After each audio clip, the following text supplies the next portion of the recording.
Yep, I just started recording. Okay, well, let's get started. I'm Ron St. Jean. Welcome to the 2021 Barrington Candidate Forum. Town Administrator Connor McIver is hosting, so he'll be letting people into the meeting and allowing them to speak. Last year, we had an in-person forum, and someone asked why we didn't have the event online. I had no idea how to do that. This year, I found an easy solution. I asked Connor to set it up, and magically, here we are. To simplify the event, we'll hear from candidates for contested races only.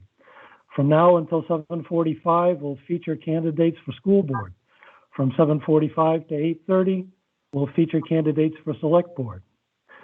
Before we introduce the school board candidates, Connor will explain how to be recognized when you wish to speak. Awesome. So it seems like most folks are participating on their computer, which gives them the functionality to either raise their hand, which is typically on the top menu bar, but it might pop up in the middle of your screen as well. That would be the preferred method to let myself and the moderator know if you have a question or would like to make a comment. There's also, if you're participating on your computer, the opportunity to enter a chat message, which is available for all participants to see. So you could register a chat message indicating that you have a question or what your question is, and the moderator and myself can read it. There's a few folks participating on their phone, which there's no automatic functionality to let us know that you have a question. So each opportunity to ask a question before we move on, we can give folks participating on their phone an opportunity to speak up and let us know that they'd like to ask a question. So as long as there isn't interference, I will leave all of the candidates unmuted so they don't have to go through and unmute themselves every time they'd like to speak. But as a matter of keeping the dozens of folks in here from contributing to background noise, all other participants will stay muted until they'd like to speak. If you're on your computer, just press the microphone icon.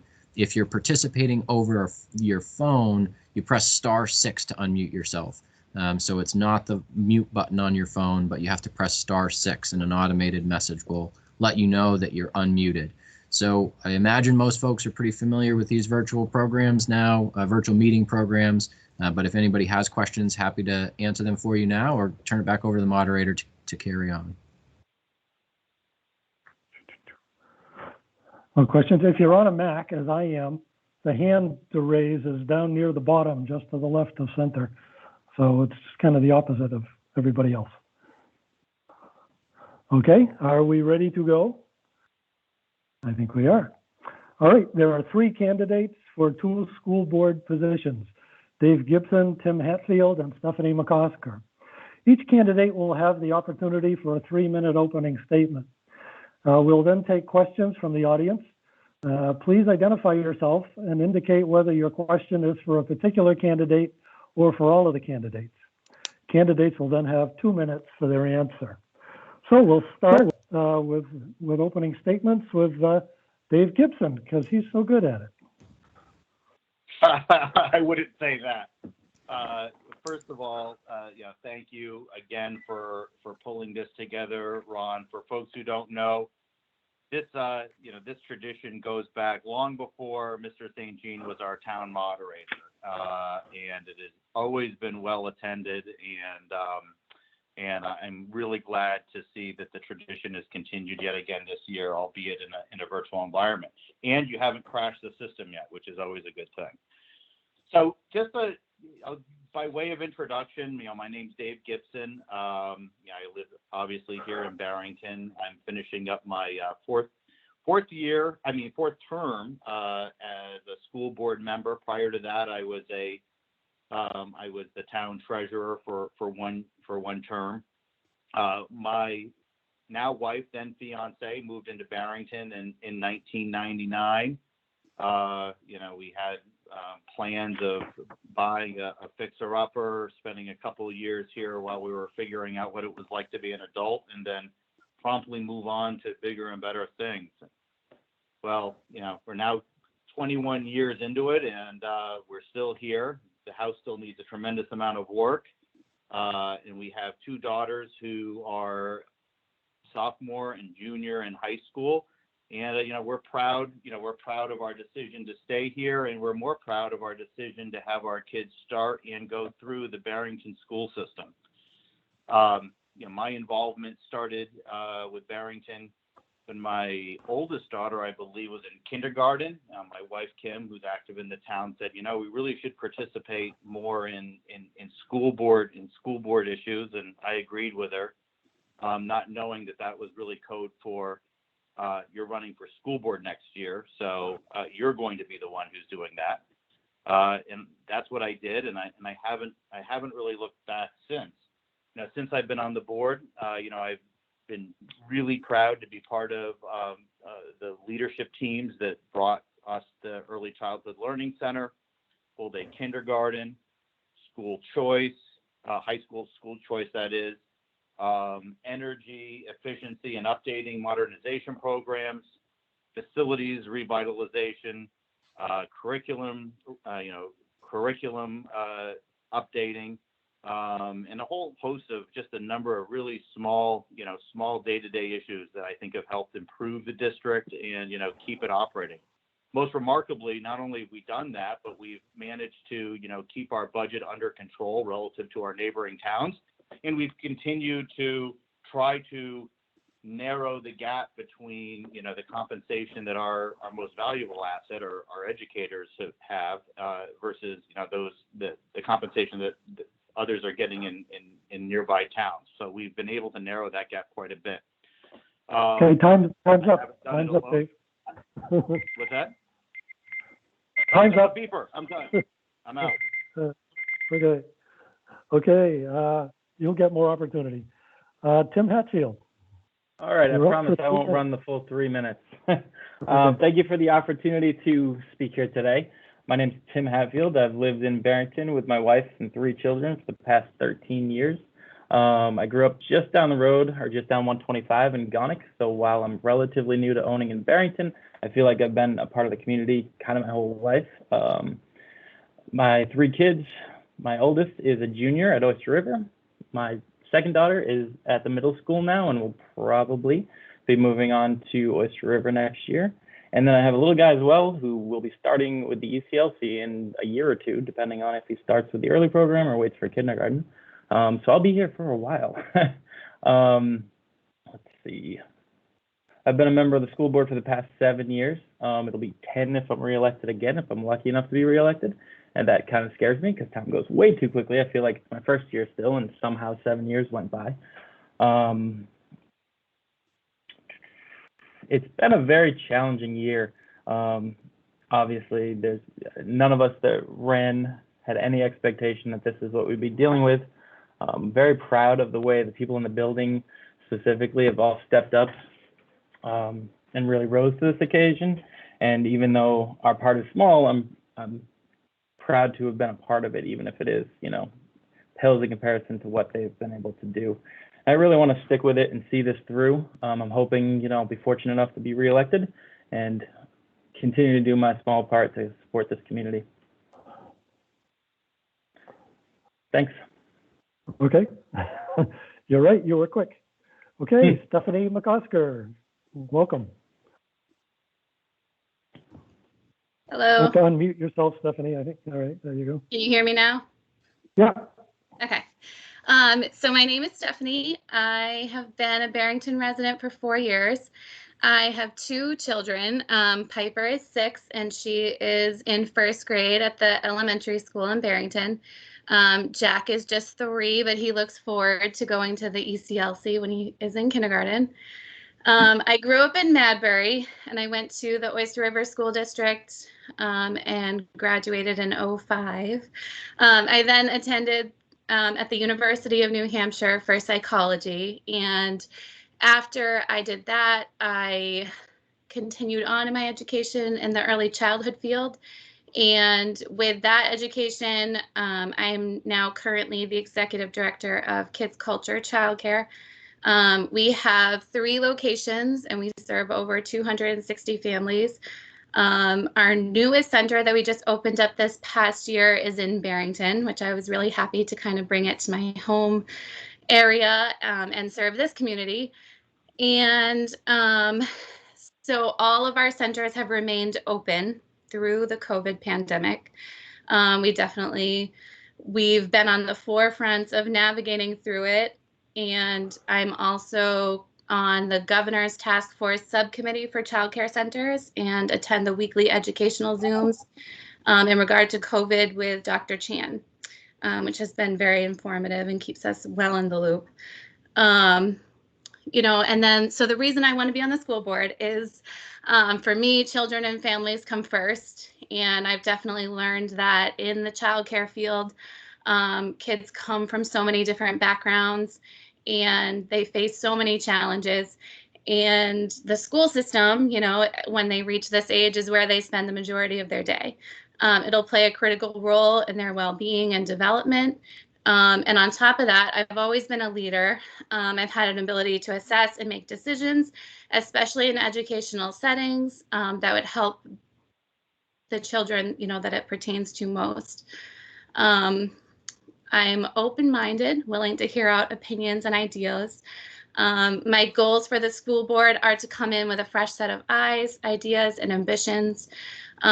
This school year has been amazing, and I've been really happy that they have remained open for the kids, as learning in person is really critical for them. And I also appreciate the choice for families to choose to be remote.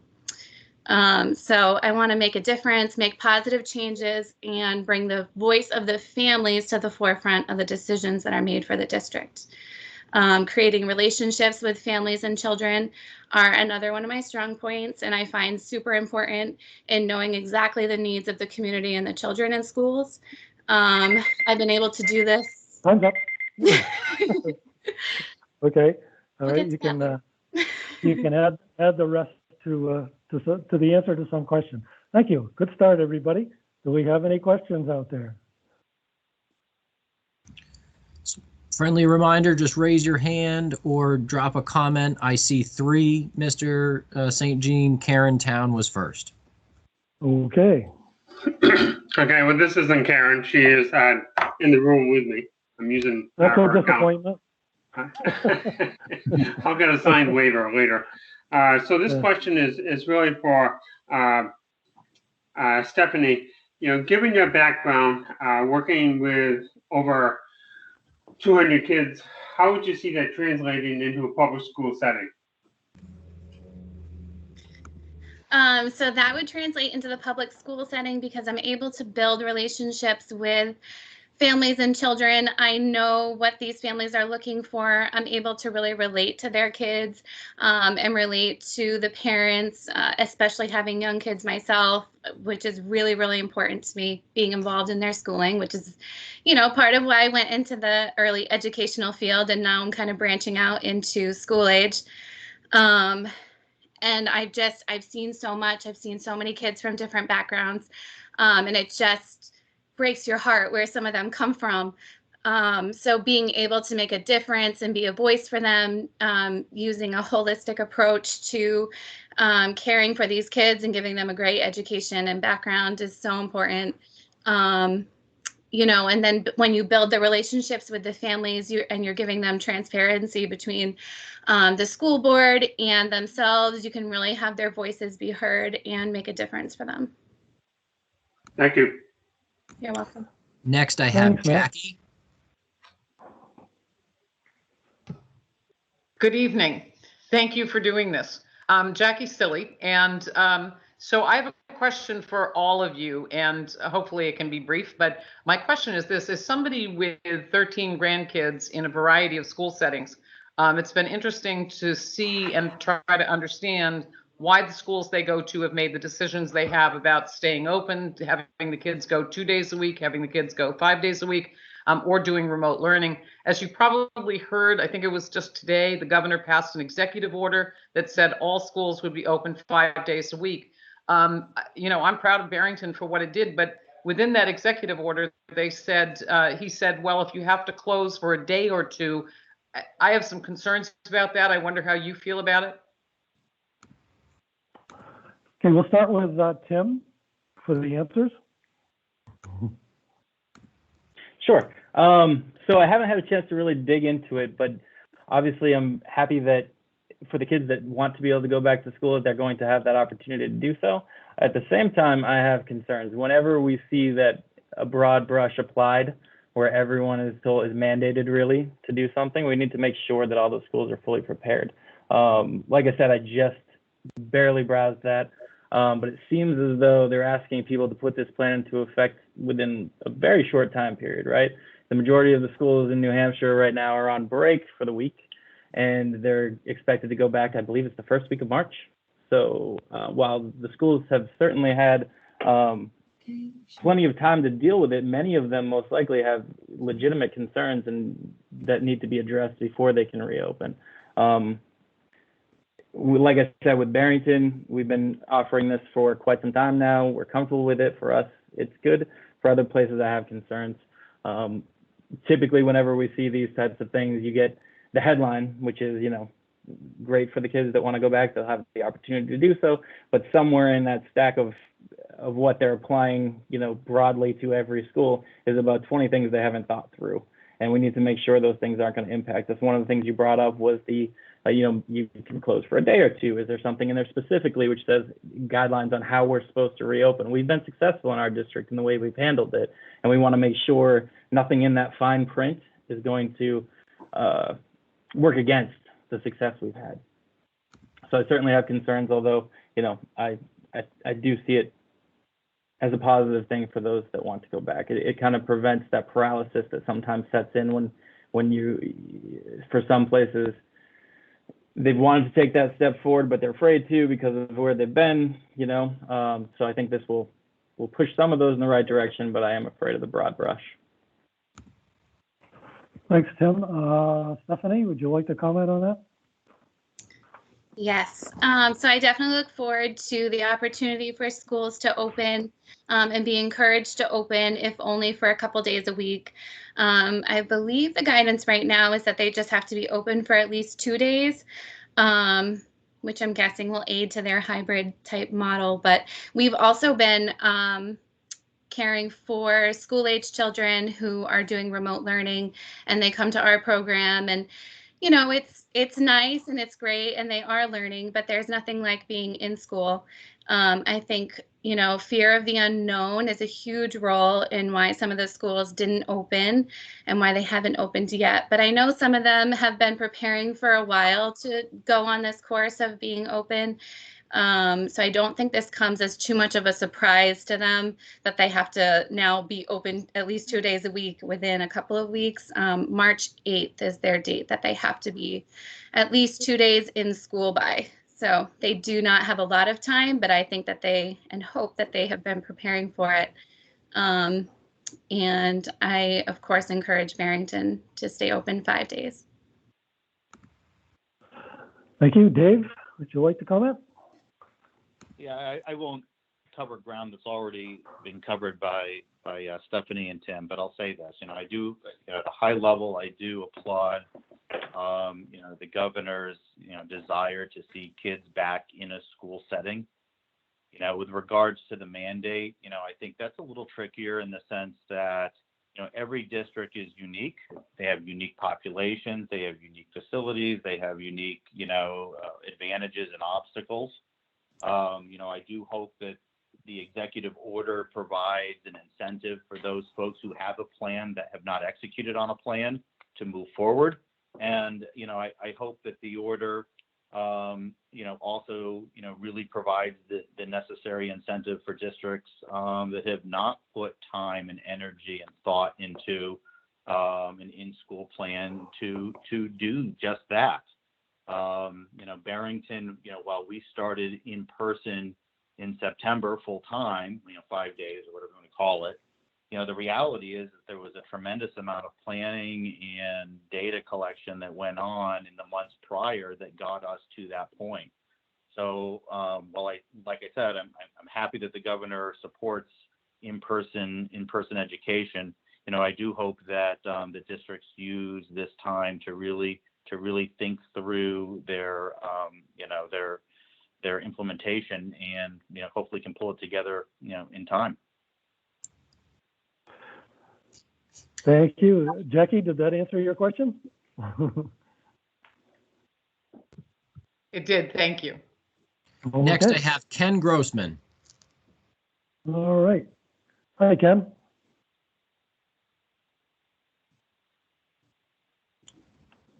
You're Are you able there, to mute Ken? your microphone. Now you can hear me. Yes. Hi. So, and this is for everybody, post-pandemic, what's your project that you're going to lead in the coming year? Okay, well, we'll put Stephanie on the spot, and she's up first. So post-pandemic, I hope that that is in the next year and in our close future.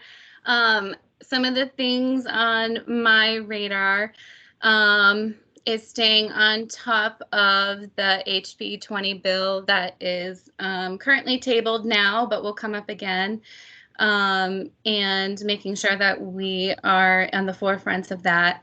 I'm interested in unified. Could you explain what that means? That is the proposed bill for a voucher system in New Hampshire for education. Amen. What was that? Oh, Let's okay. let I heard one somebody. person at a time, and I think the moderator will allow the question asker to follow up at the end. Okay. Right. Okay. Go ahead. Go ahead, Stephanie. Okay, so that would mean that families who fall under certain criteria could take the money that would typically go from New Hampshire to each town's public school system based on the number of children that are attending, and they could take their voucher and go to another school system or private school or homeschool or remote learning.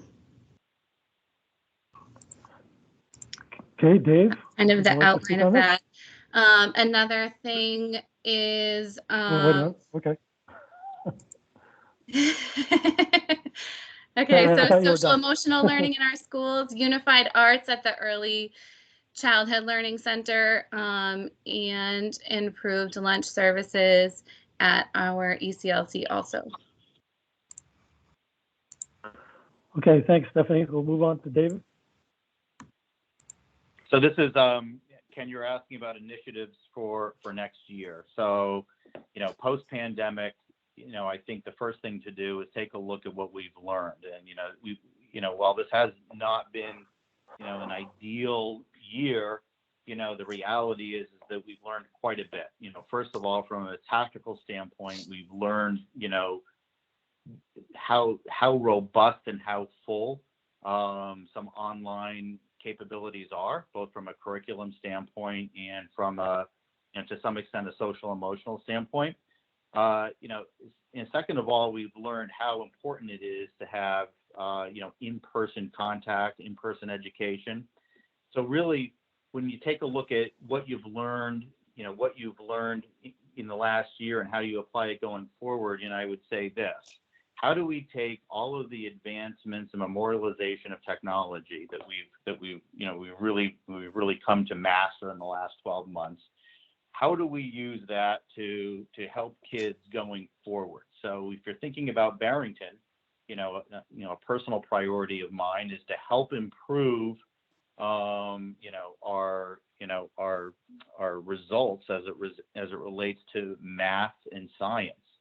So how do we leverage the in-person instruction that we have, that we know works, that we know is valuable, and then leverage technology as an add-on to help people who are A, falling behind, and B, kids who might be actually excelling and can use that technology to further excel in those areas. So I think that's a priority. I'm glad that we as a community have come to realize how important face-to-face and in-person relationships in education are. But most importantly is when we can couple that with the technological progress that we've made, I think we can really bring some of the kids who have needed the most help, up to speed. Yep, good, thank you.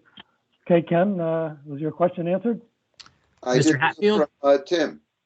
Yep. So I'll echo Dave in that learning from what we've just experienced, making sure that we take advantage of all of those technologies that have been successful, continue to involve those in the classroom going forward. One thing in the immediate aftermath of the pandemic is we are going to have some catch up to do. You know, there has been some bounce back and forth between remote. There was a period of time last year when we were fully remote. There are some gaps there, and that time that was lost out on, that in-person experience that they didn't get during that time period, we need to catch up. So we really need to focus on making sure all of our students are prepared for what comes next, and what comes next looks like. There are certain, you know, we serve a number of different districts, right? One of them is in school all the time. Two of them are not in school right now. So where they're going is also going to look different. We need to take the time to understand what they're walking into and make sure our students are fully prepared for any of those three possibilities when they leave us and move on to high school. Hopefully that answers the question. Thanks, Tim. Okay, we have more hands up, I think. Yes, Diane St. Jean is next. Okay, cool. Yeah, thank you. I want to say thank you to all the candidates for participating in this, and my question is for all of the candidates. So here's something obvious. COVID-19 has brought many changes, and one change is in the way we do meetings. So my question for Mr. Gibson and Mr. Hatfield is, when the pandemic finally goes away, would you be in favor of continuing to hold school board meetings with the option of remote participation similar to the past 11 months? And my question for Ms. Mccosker is, have you attended any of the remote school board meetings in the past 11 months? And would you be in favor of the board continuing to have remote participation even after when the pandemic finally goes away? Okay, we'll start with Dave. You won't even need your timer for this one, Ron. Absolutely. Good thing. We're gonna absolutely. My position is that there is absolutely no reason why we shouldn't embrace the online forum, not just for presenting content and having people being able to witness the meetings, but I believe it's also just as important for participation. Okay. Thank you, Tim. Yep, I agree as well. I think that's one of the good things we've gotten out of this is the ability to participate from home. We've seen a lot more engagement during this time period. Some of that is the content that's happened throughout the year, but some of it is the convenience, and I think we need to continue that going forward. Okay. Thank you, Stephanie. Yes, I agree also. Definitely using technology is perfect, and I think we could get a lot more participation from so many more people. So yes, definitely technology is great, and I would be eager to continue the online school board meetings. And can I follow up, Stephanie? Did you attend any of the online school board meetings? Yes, I've been able to watch them. Thank you. You're welcome. All right. Thank you. Next question we have is through the chat message from Lindsay Maziars. She says transparency with families is an important topic as communication is so important. As a parent in the community, I feel like our school board could improve on the communication with us. What qualities or goals do you have that will help with this? I assume this is for everybody. I think that's a fair assumption. All right, let's start with Tim. Yeah, so that is a constant challenge, and really what it boils down to is there are so many ways to receive those updates, receive that communication and that content. So it's a challenge for the school to make sure that we're communicating on as many of them as we can be.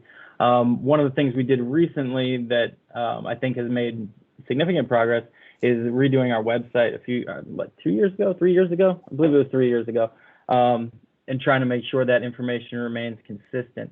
Another thing we've been looking into is having a stipend position where someone is in charge of being kind of the social media manager, not so much to field questions, but to make sure we have a consistent message across all platforms, something we've kind of been lacking in the past. What we've seen, and it's through no fault of their own, everyone's doing the best they can, but when the messages can be confused when we have 3 different people, or at least 3 different people running 3 different Facebook groups for 3 different, schools. So what we're really trying to focus on, and I know we've talked about it quite a bit, and we're hoping to move forward with someone in that position, to make sure we have a consistent message throughout all of our platforms, and we're communicating on every platform that parents could be receiving that information or looking for that information. Hey, thanks, Tim. Stephanie? Yeah.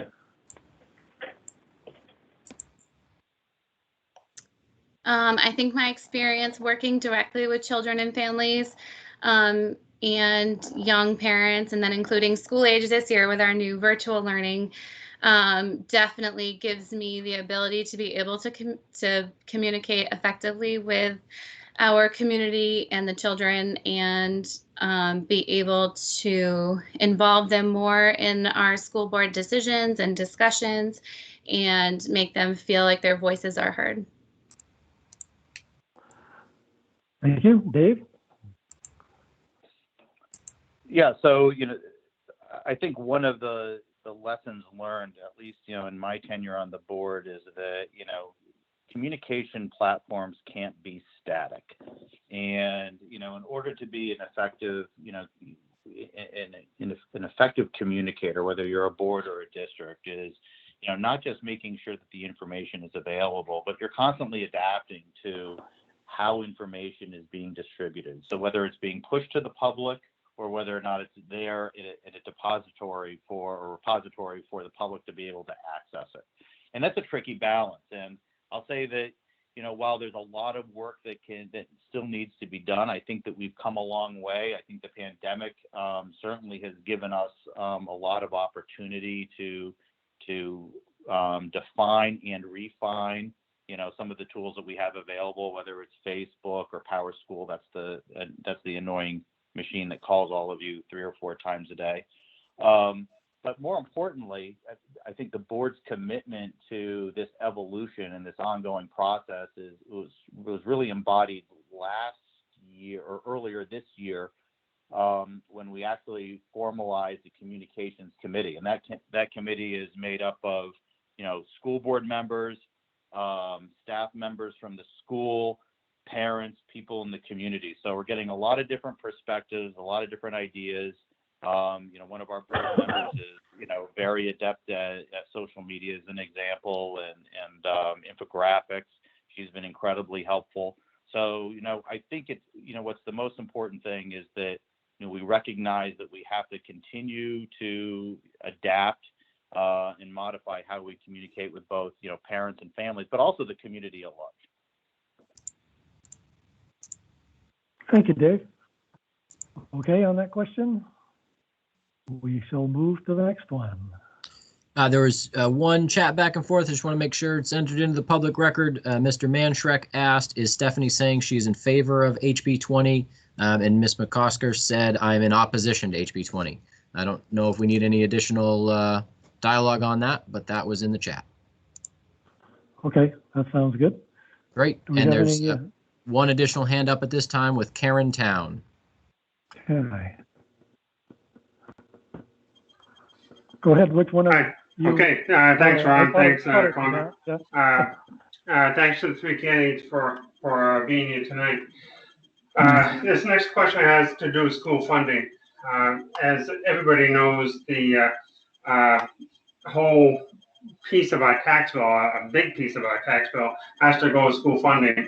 I know what happened in the last legislature, and I have been following very closely the number of bills going through the current legislature, and it appears, without being certain, but the emphasis on appears, as though school funding is an open question. And this is particularly in the context of the commission report on school funding, recommending better ways to fund our schools, having to do with changing our laws along the lines of the Fair Funding for Schools initiative. So my question is this, is how do you feel about the Fair Funding initiative, and what would be your concerns coming out of the legislature in terms of funding bills? That'd be to all 3 candidates. Okay, we'll start with Stephanie. I know we put you on the spot here, but go ahead.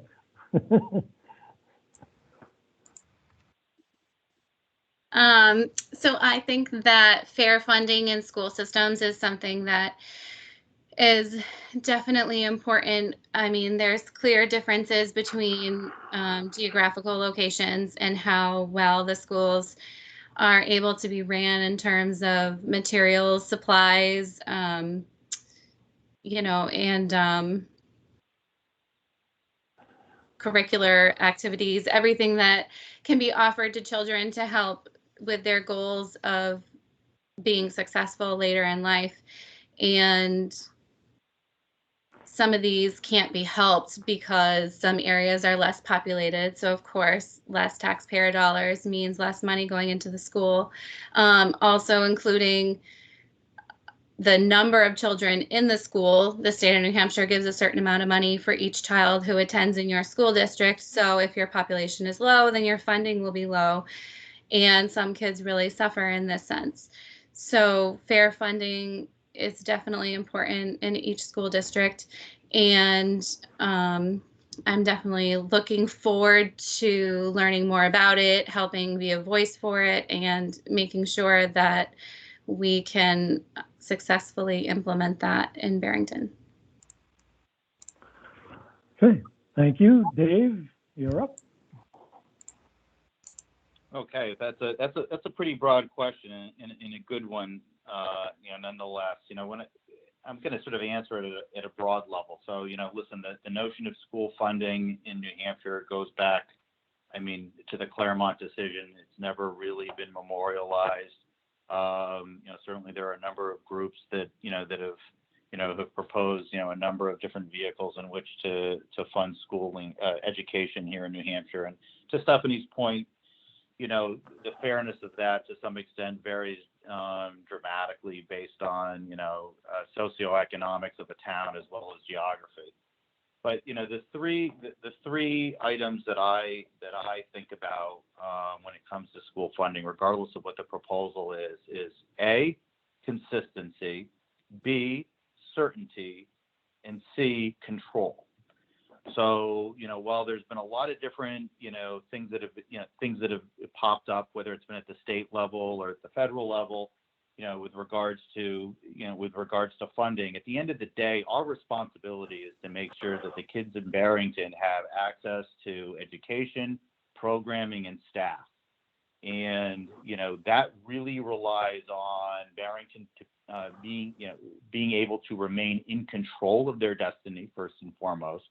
And B, to the extent that we either accept or are required to accept, you know, funding from outside sources, we have to be able to make sure that A, it's consistent, and B, that there's a level of certainty that it's going to come. So there's been a number of bills out there that have had short-term funding boosts, or in some cases cuts to schools, and they're tied to districts, you know, implementing, you know, various programs. Well, it's really tough to do that when you can't see beyond 1 or 2 years or any particular, you know, legislative session. So that really creates a problem. Hey, thanks, Dave. Tim.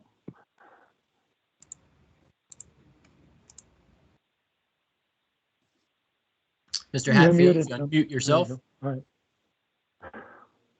I did. Sorry about that. Right. All right. So in theory, of course, it sounds great, right? Every school should have an equal opportunity, should have everything they need, every funding, that resource available to them. In practice, I'm more skeptical. One of the big things is right now we have local control, right? Meaning you guys, we propose the school budget, you know where those budget dollars are going. The town can approve or not approve that budget. The second we start funding other districts outside of our zone, it becomes a bigger challenge, right? Because then those decisions are made on high. The local taxpayer doesn't get to have their say in it. So for that reason, I would be very skeptical moving forward into a situation like that where other schools are dependent on our funding and vice versa, right? Local control to me is extremely important, and local government's extremely important, and I wouldn't want to see anything come into place that might interfere with that. So there's pros and cons. However, I tend to lean towards smaller government wherever possible and more local control. Okay, thank you. I don't see any more hands up. Do you have any more, Connor? I don't see any hands. I think it'd be appropriate to give an opportunity for the few folks participating on the phone. If you've been waiting to ask a question, now would be a good time to let us know you have a question. If you need to unmute yourself on your phone, it's *6. Seeing no activity, I think it's fair to proceed, Mr. Moderator. Okay, well, since we have a couple minutes left, we'll give each of you, say, a minute and a half to give us a closing statement. And when you do that, also let people know how they could find out more from you on your positions. You know, do you want people to call you or write to you or send you a letter or whatever? But just address that so people can, if they have continuing questions, they can get in touch. So we will start, as we did at the beginning, with Dave. Comments and questions and support can be texted to me. Complaints can be handwritten and mailed. No, listen, at the end of the day, you can reach out to me. My cell phone, I believe, is on the district website or the school board website, as is my email. I'm on Facebook, but you know, you can try to message me there. I'm not as good at that. But listen, I appreciate the fact that everyone is showing up. Great questions today, great conversation. You know, regardless of where you land from a voting perspective, you know, I hope that A, you go out and vote and participate, and B, that you do attend and participate in future school board meetings, regardless of who's on the board going forward. I will say this: I'm proud that I've served. I'm proud of the people that I serve with, and you know, I do hope that that I can continue going forward. Thank you. Thanks, Dave. Tim? Yep. So my information is also on the SAU website. You can email me at my work address, though. Might get a quicker response, timothy.hatfield@unh.edu. That was just on my phone, whereas I'd like to keep the SAU stuff off my phone for right to know and all those reasons. But feel free to reach out to me with any questions you have, any concerns. I can try to address that for you. I look forward to the opportunity to serve you guys again. I hope you'll find it, you'll decide to continue and vote for me in this election. Thank you. Okay, thanks, Tim. Stephanie? I appreciate everyone's questions tonight. I look forward to hopefully being able to serve you on the school board, using my background in education and a lifeline to parents and families and students, along with having really young children that will be going through the district now, and just bring in a unique perspective and ability to navigate through COVID and keep your voices of the community in the forefront of our decision making. I also put my email address over in the chat, but it's just stephanie.mccosker@gmail.com. But I will throw it in there so you guys can grab it. Okay. Thank you, Stephanie. You're thanks, welcome. Thank you. Thanks to all you candidates for participating in the forum, and most importantly for taking the time to run for office. These are difficult, time-consuming positions, and both school board and select board. So, you know, your time is really appreciated. It's great that you folks are willing to do that. So thank you. We'll move into the select board portion of tonight's program. And the school Thanks, board. Ron. All right. You folks can stick around and watch this too if you want. We have 3 candidates for 1 select board position. Michael Houst and Bannon Manschreck, who are participating in the forum, and Clifton West Jr., who did not wish to participate. The candidates, as the others did, will have 3 minutes for opening statements. And since we're sort of going alphabetically to start, we'll start with Michael Houst. You have 3 minutes. All right. Hi, everyone. Thanks, Ron. Okay.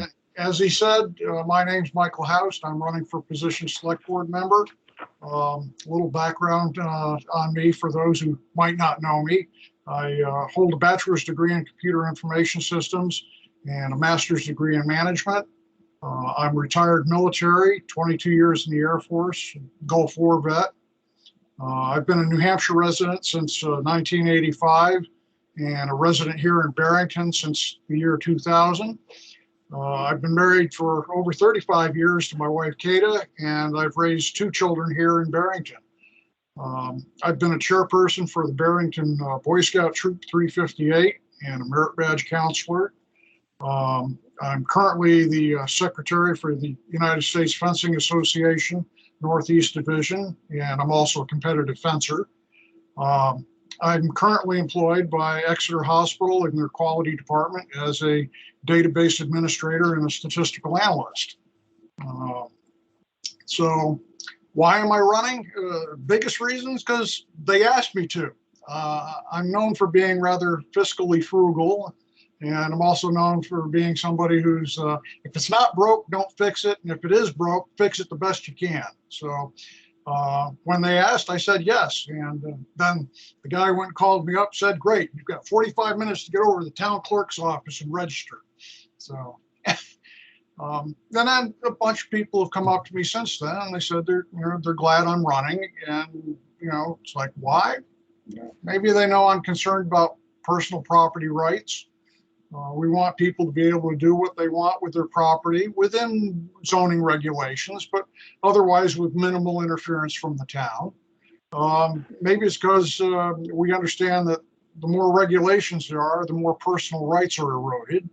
And maybe it's because we can see that there are more regulations, there are more opportunities to go and have them abused. In my opinion, our building inspectors, the police, the fire department, they've got enough regulations to enforce as it is. We don't need to go and pile more on top of them. I'm concerned about spending in the town here. We don't need lots of new services for the town, but we do need to go and pay for the things that we can't do for ourselves, like roads, fire protection, ambulance, police, waste removal.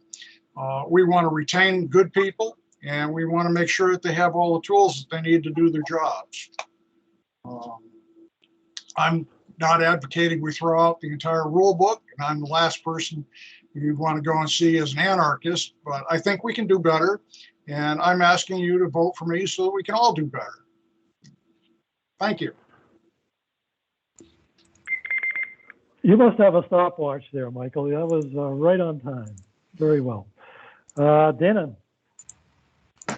Hey, I want to thank Mr. St. Jean and also Mr. McIver for organizing this event this evening. And I also want to thank all the people who are listening, who are obviously interested in what our town is doing. So thank you all for attending. About over 2,000 years ago, a Roman philosopher said, the home is where the heart is.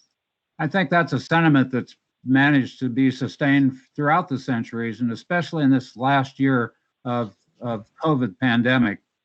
I think that that our community is part of this home, and our interest in it, and our heart is in this community. The select board is the body that carries out the will of the community, and the governing body being the citizens of the town. As your select person, I'll try to do my best to make access to the select board as easy and comfortable as possible. That means welcoming you to voice your concerns and opinions and listening to what you have to say. We may not agree on everything, and we may not always get our way with what we would like to happen, but everyone deserves to be heard and their views respected. That's the essence of democracy, I think. Barrington is a unique town, close to large cities and suburbs, but a town with rural charm and character. Because it is such a desirable location, growth is inevitable. But we need long-term plans to encourage the kind of growth that preserves our rural character and our abundant natural resources. The select board needs to have plans and programs that enhance our way of life. I'll promote, along with the school board, excellence in our school system. I will encourage more ways for people to enjoy our outdoor resources and continue to find ways that our library can better serve our whole community. Since moving to Barrington, I have taken an active role in trying to learn about our community. For the last 2 years, I've been on the Advisory Budget Committee. That's the ABC that you see on your warrant article recommendations. This has given me a close look at the town's finances and the day-to-day workings and hard work of the Select Board.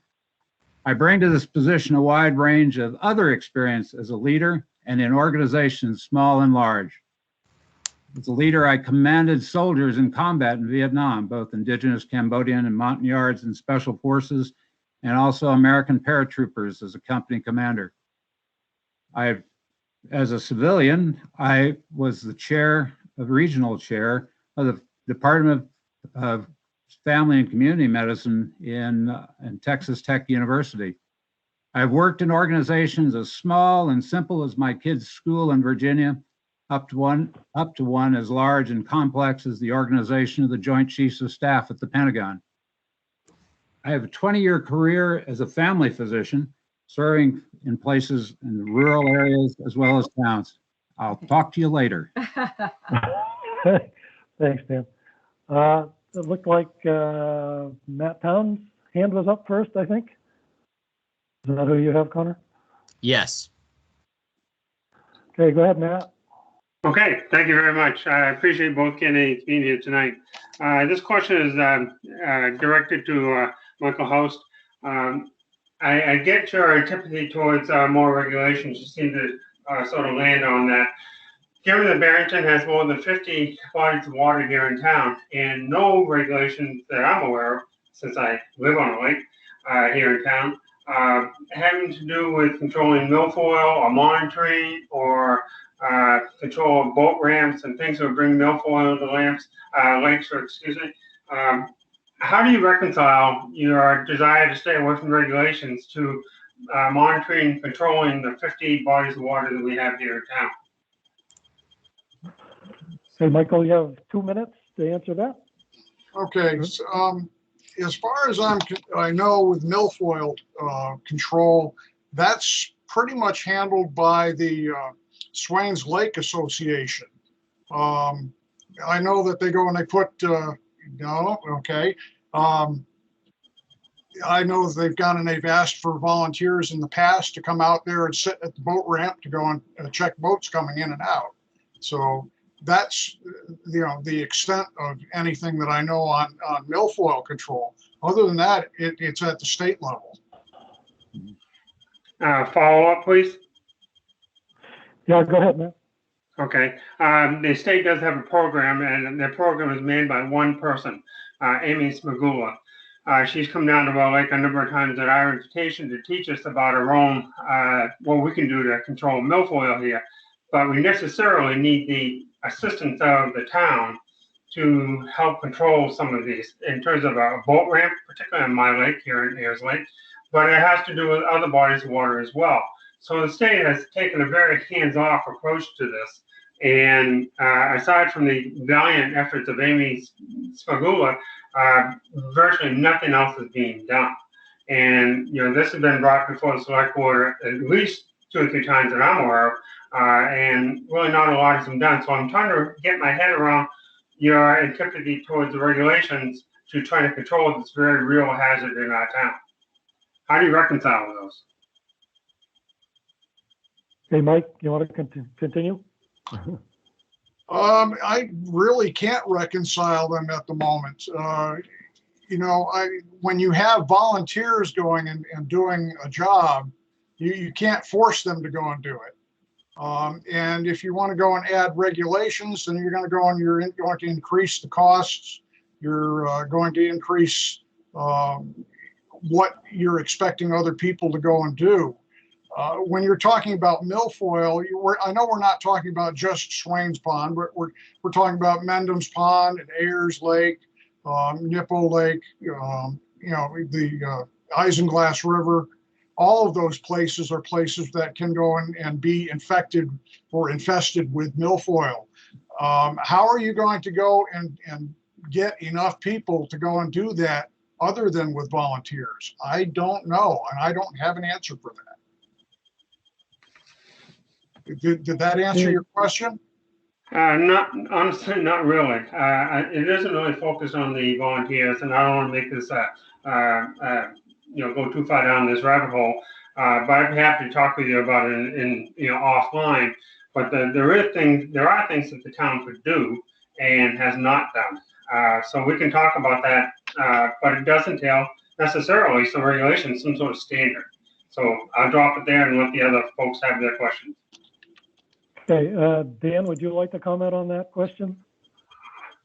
Yeah, I don't know the details. I think the Conservation Commission should come up with possible solutions. I think Michael's point is that we don't need to hire a whole lot of people, and it is difficult to do with volunteers.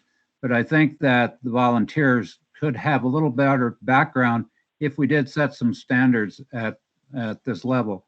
I don't know the details of that. There are experts out there that can give us more details. I'd be happy as the select board member to take a look at those and listen to them. Okay, thanks, Dan. Ken Grossman.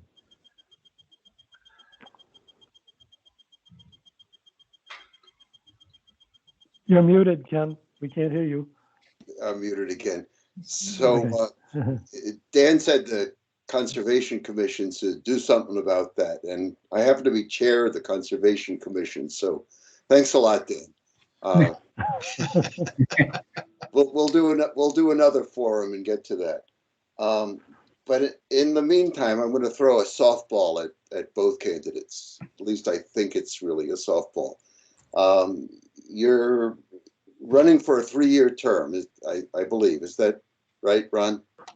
Yeah. And what I want to know, your term is up. Your first term perhaps is up in 2024.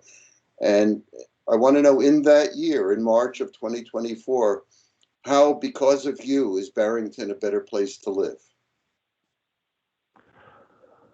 Okay, Dan, we'll put you up first.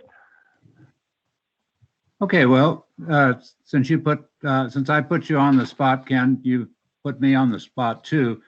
I think at the end of 3 years, if I'm on your select board, I think the select board will be more responsive to listening to the citizens of the town, and that we'll be able to move forward with keeping or having some regulation and some control over the development of our town, so that we can retain this rural character and charm that we so value in our town.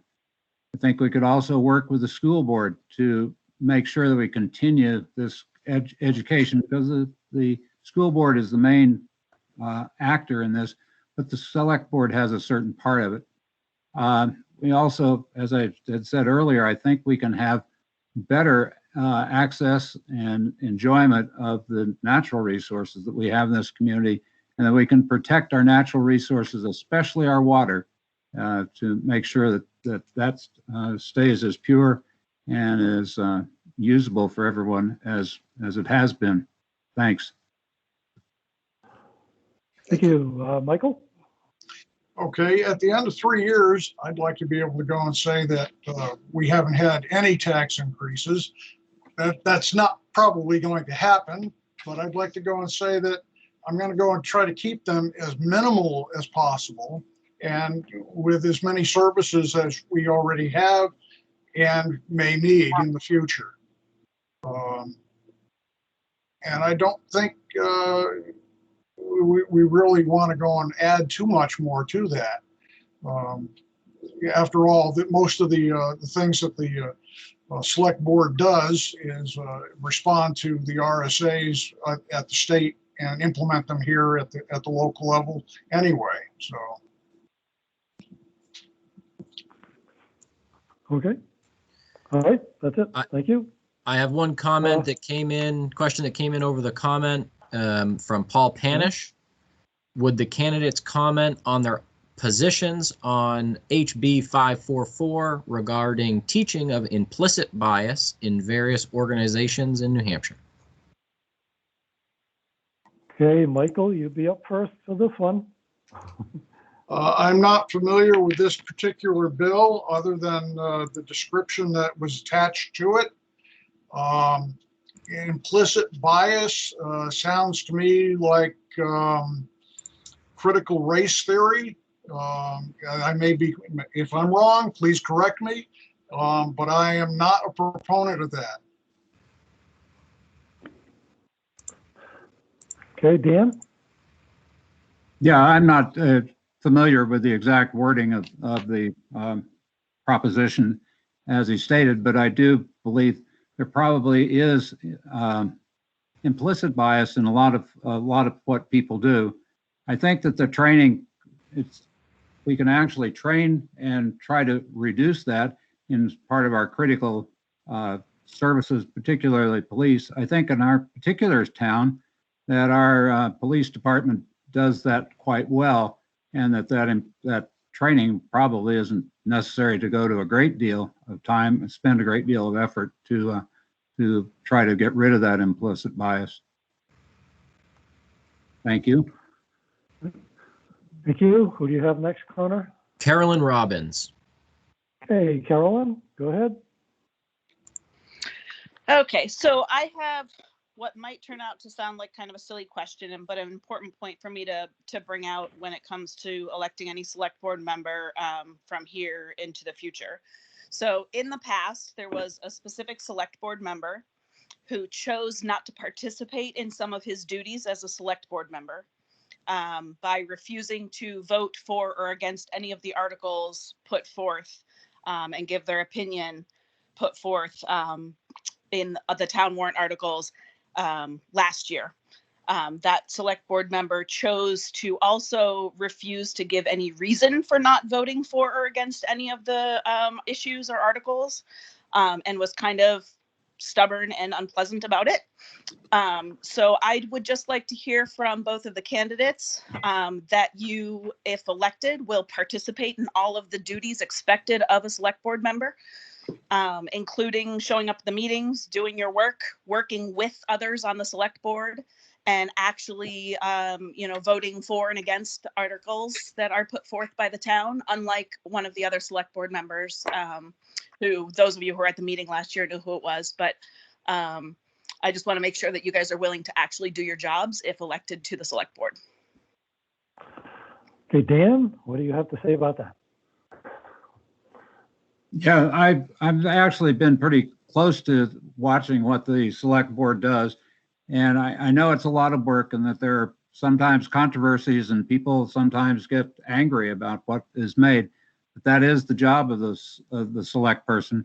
And that's why I'm running for office. I'll answer those questions. If you disagree with me, that's fine.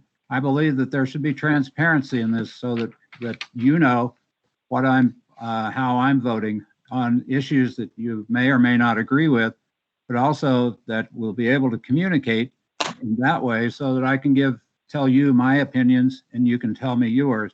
I'll listen to you, and I will make the vote that I think is important and necessary, and make sure that I'm aware and functioning on all the issues that come before the select board. Thank you. Thank you. Michael? Okay, anything that you go and you bring to me as a select board member and that you want to go and have presented to the board, I will definitely go and present that to the board so that they are aware of your concerns. As far as attending, that's 80% of the job right there, is just showing up. You'd think so, wouldn't you? Absolutely. You can't have a participative democracy without participation. That being said, the only reason why I would not be showing up would be something like a medical emergency for the family member or something like that. And I think that that's a reasonable reason for not showing up. And I would, of course, go and call in and let people know. That said, there's no reason not to go and vote yay or nay on any issue. If you don't have enough information, then you go and you say, I think we need to go and have more information from this. Would somebody please go and bring that to the board? And, can we table this matter until later at the next meeting? That happens frequently. That's when the vote comes up. That's when you go and you vote. Thank you, both of you. Okay. Thank you. Next question. I have Jackie. Okay, go ahead, Jackie. Hi, thanks again for the candidates for being here. I want to make this question as straightforward and simple as I can, but let me give you a little context and to see how you would handle it. We have on the books RSA 28A in the state of New Hampshire that says essentially that the legislature cannot impose a burden on the communities by mandating something and then failing to pay for it. It's a nice theory, but all too often programs get passed and the money does not quite match what it's going to cost. I'm wondering, and I know that you're both running for select board, not for the state legislature, but I'm wondering how you view those kinds of mandates and in general, and because you may agree with with the program itself, but how you would deal with the state's failure too often to compensate appropriately for the mandates that they put on us. Ron, is that clear? I think so. We'll see Okay. if the candidates think so.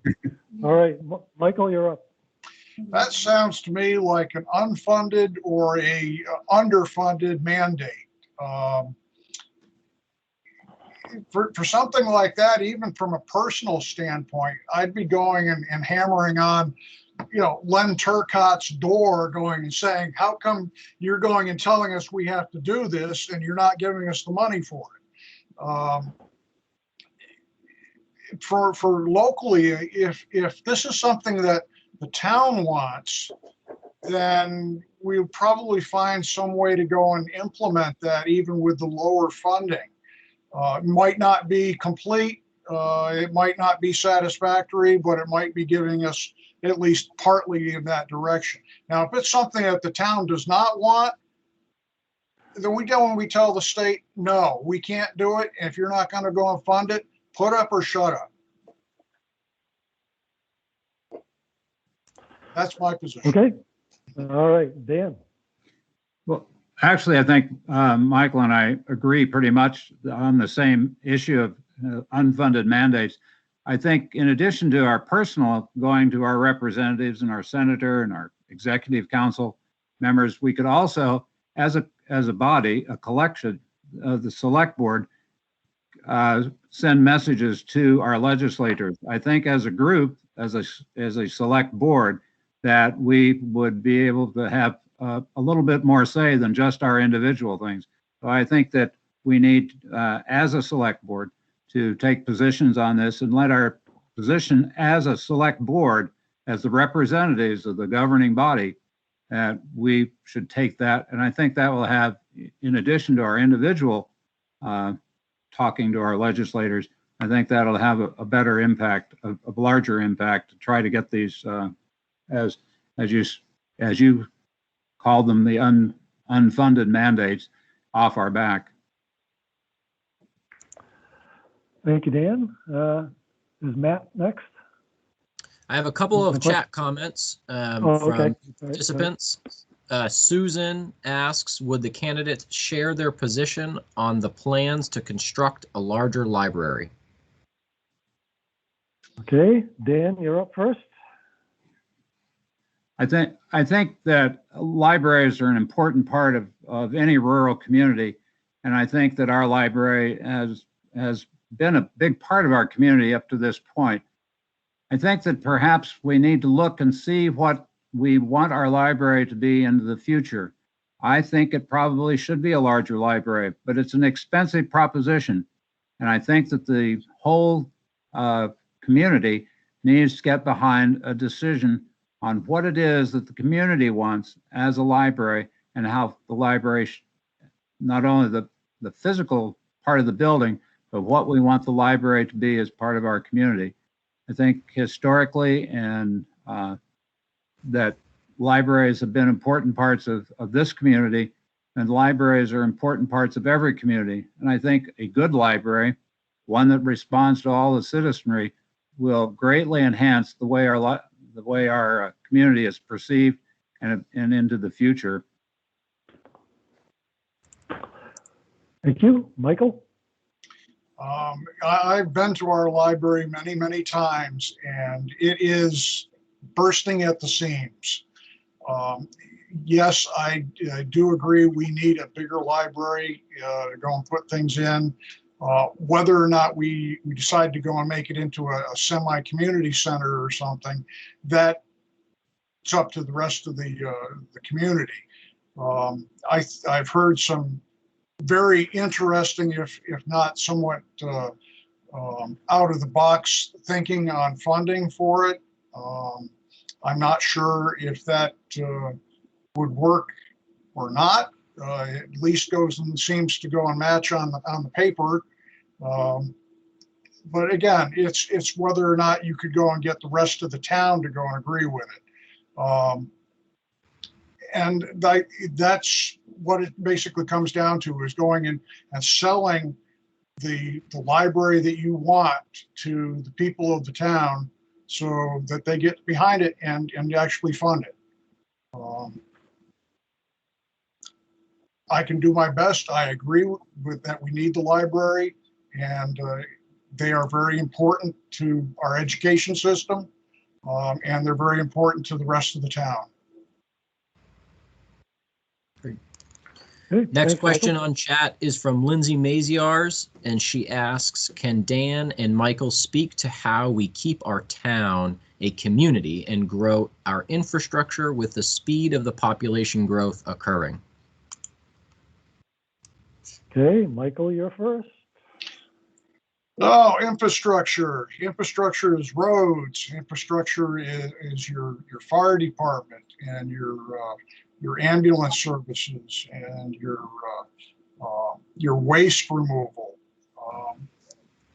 A lot of these things are harder to go and fund with just residential housing taxes.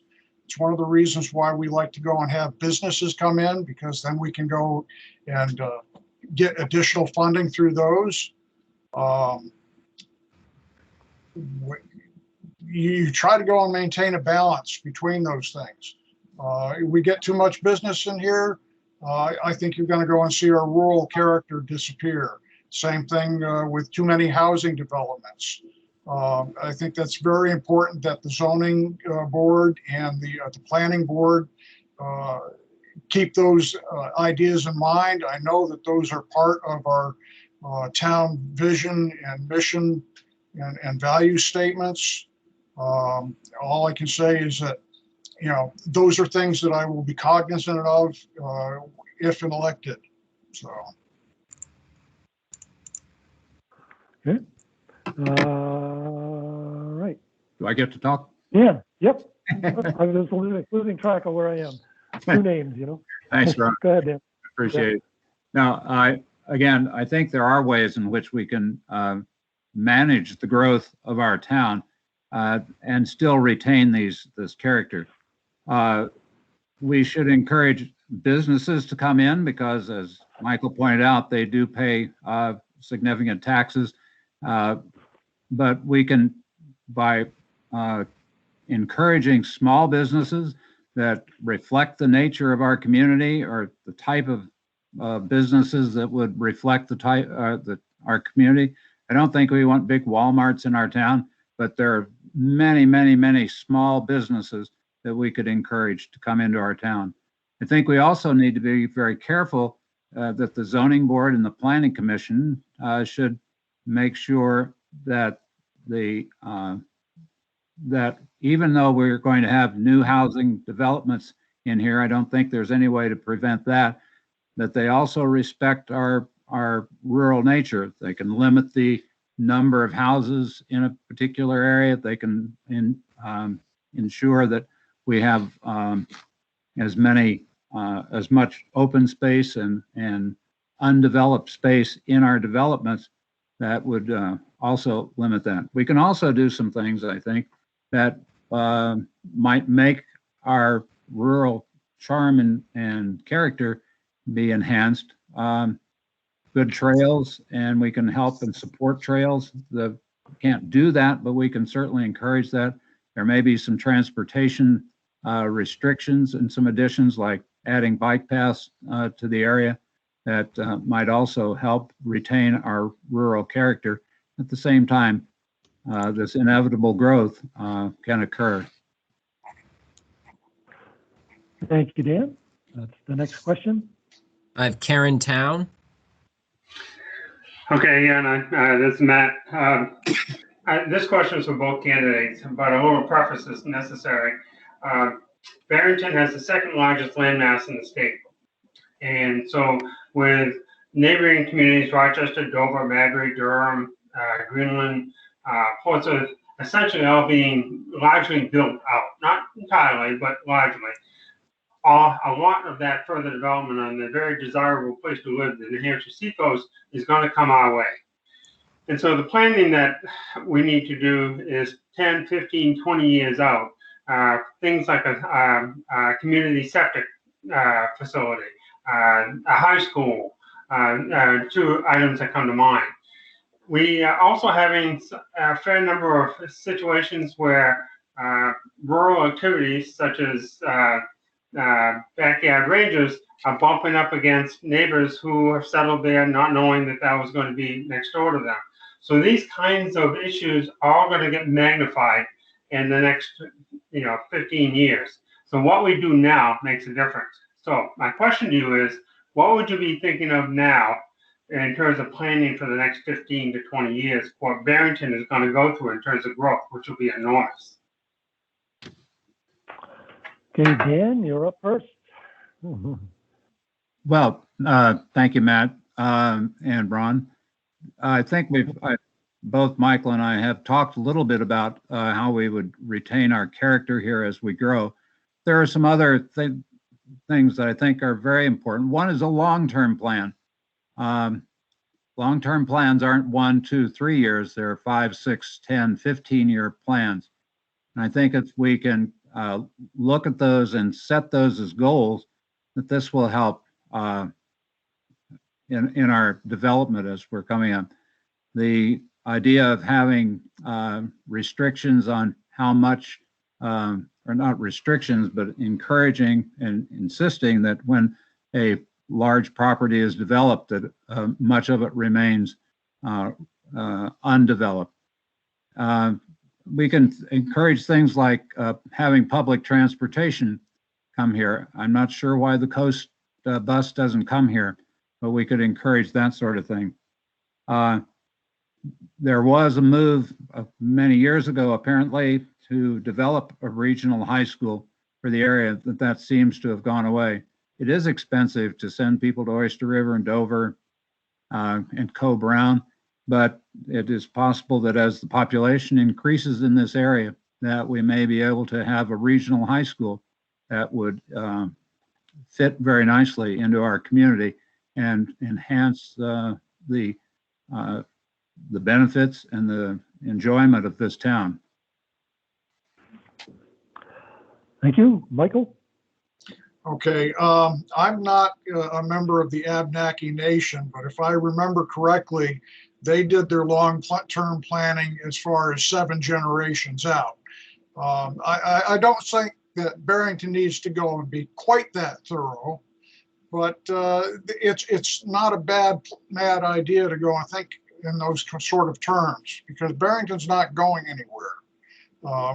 It's going to be here long after we're all gone.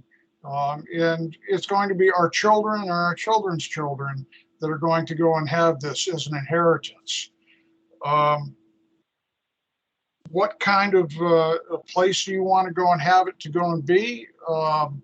I don't think we want to see this to be Boston North. I don't think we want to go and see this as being an urban center.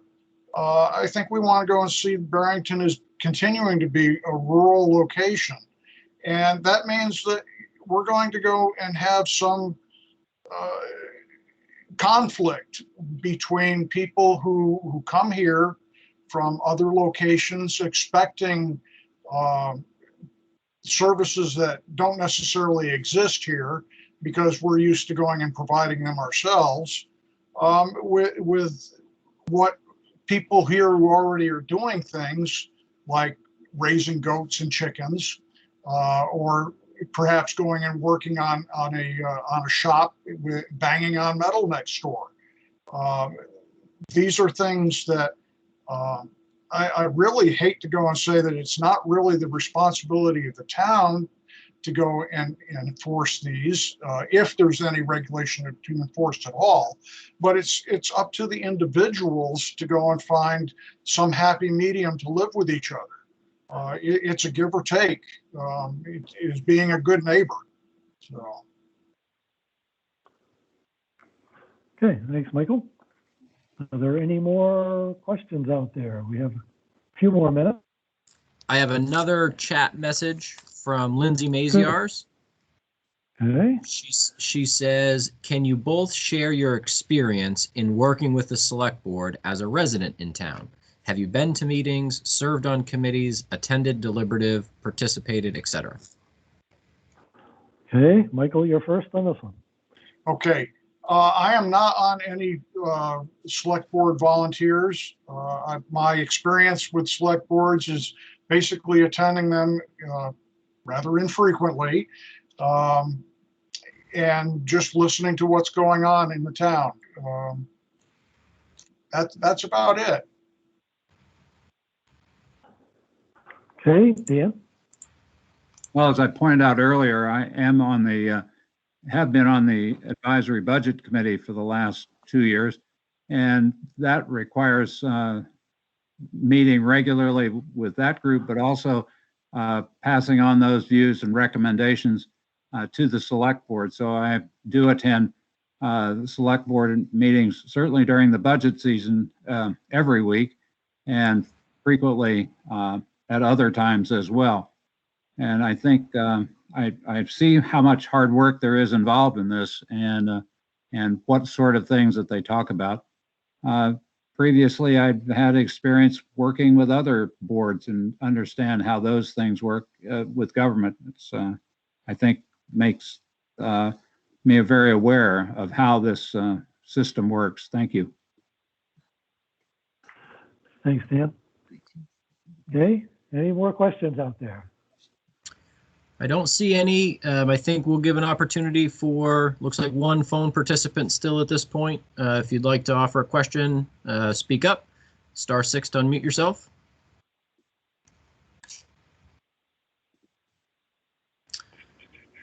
Don't see so. If you're willing to indulge me, I might have a question for the candidates, Mr. Moderator.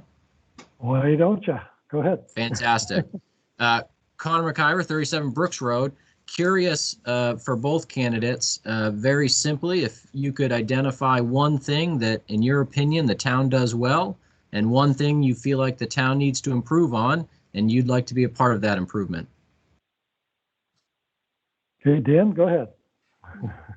Well, I think that the select board certainly does a good job of analyzing and making decisions about the budgets, but I'm really impressed as part of the ABC of how well the city employees and those people in leadership positions in all the departments of the city have very carefully considered the budget. Especially this year, I think our budget came in less than it did last year, but I don't think we're going to lose any of the services that we count on. What does this town do that doesn't do as well as it could? I think the select board doesn't listen so well to the to petitions and concerns of individual citizens. I know this year we do have a warrant article that was brought up by petition, which I think is an excellent, the working with the select board has provided an excellent warrant article about the veterans exemption. But I think that in the past, we've not, and the year before that, and other years before that, we've kind of ignored, the select board's kind of ignored those petitions coming from individual citizens. Okay. Thanks, Dan. Michael. Well, part of the town that I think has done the most impressive job has been the Barrington Police Department. I have been absolutely thrilled with what they've been able to go and do. They keep the level of crime here in this town is so low that it's I won't say it's non-existent, but most of their calls are either domestic disputes and getting those resolved, or helping out with issues that families go and have. Sometimes with unruly members, sometimes with you broke down and they went and they gave you a lift to your house. They just and I've never heard of complaint based on race, ethnicity, age, you name it. They're all consummate professionals. Where can we go when we have an improvement?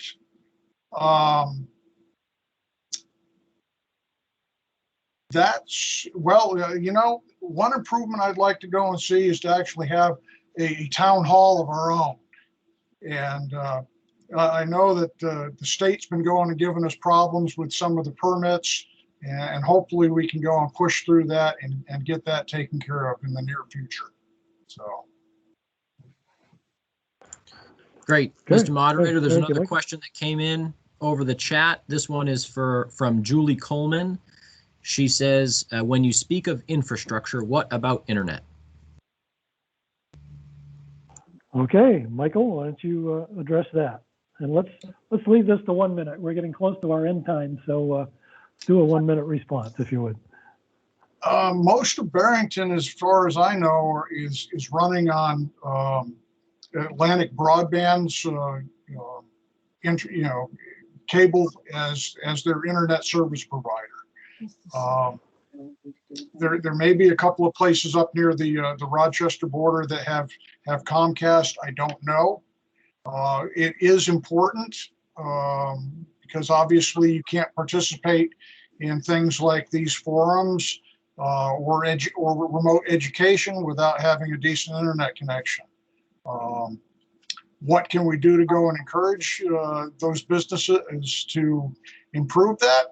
I'm not sure at this point in time, and I'm willing to go and entertain any ideas on it. Okay, thanks. Dan? Yeah, I would think that in a larger sense to have more competition or allow more competition, but we're a fairly discrete and small entity here. I agree that it might be very difficult to get increase of the of competition of other carriers to be broadly around the town. But I think that's something that we should encourage. I'm not sure that the select board actually has much that they can actually do about it, but to accept offers and ideas as they come in. Okay, thanks, Dan. All right, is that it, Connor, for questions? Yes, that is everything. Yep. Okay. All right. Well, as with the school board, let's give you guys a minute and a half to do a closing argument. And again, let people know how they can reach you if they have more questions after tonight, sometime between now and the election, and let them know how they can get a hold of you. Okay, let's start with Dan, and you've got a minute and a half. Okay. Thank you, Ron. I didn't talk much about the fact have a 20-year career as a family physician, and that I think has given me a unique opportunity to learn about the things that our neighbors have about, and I bring that to the select board. I think my work on the ABC, my active role in the governance of the town on the commission and recommending on the budget and other parts of the other recommendations of the select board. In addition, I bring the perspectives of various experiences as leadership and also my various experiences with organizations. I could bring a unique look to our organization. I think for those reasons, I'm the best candidate for select board at this time, and I'd appreciate your vote on March 9th. I'll try to show this if you can see it. I have a Facebook page at Dan4 Barrington, and also a Gmail account with that same address, Dan4 Barrington, as a way to communicate. And I'd like to answer your questions or give you further information as needed. Thanks. Thank you, Dan. Michael, a minute and a half. Okay, I've supplied my email address at humid@live.com as a primary means of communication. You're welcome to go and email me any of your questions or concerns. I'm hoping that you go and you choose me for your select board member. And I will do my best to go and honor your wishes and, well, make Barrington a better place than it is now. Thanks, Michael. And thanks to both you candidates for participating tonight. And for all those folks at home, we don't usually get a turnout as big as this for the live sessions. Of course, it usually snows for Candidate Forum, but you know, this has been great. Participation has been wonderful. We may choose to do it this way again next year and perhaps expand it. Maybe more people will be running for more offices, so that'd be great. But thanks again. Thank you, Connor, for doing the technical part of this. We couldn't have done this without you. And hope everybody has a good night, and we'll see you March 9th. Remember to get out there and vote. Thank you, Connor. Thank you, Ron. Dan? Okay. Thank you all. And for everybody still watching, a recording of this session will be available on the town's YouTube channel later this evening, so you can share it with your friends and family that didn't have an opportunity to watch live. Thank you. Good night, everybody. Good night. I don't know where it is.